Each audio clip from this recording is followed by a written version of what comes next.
Hello viewers, are you experiencing Instagram Reels upload black screen loading problem? In this tutorial, I'll show you how to fix it. So let's see the step. For solving this problem, first of all, long press on Instagram apps and then click on I button or app info.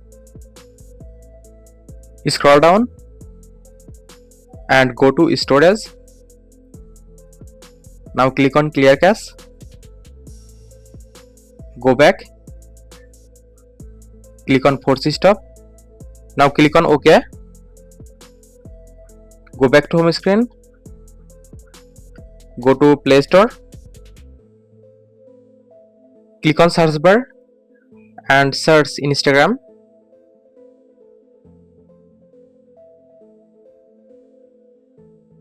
From here, update your Instagram apps if available any update version.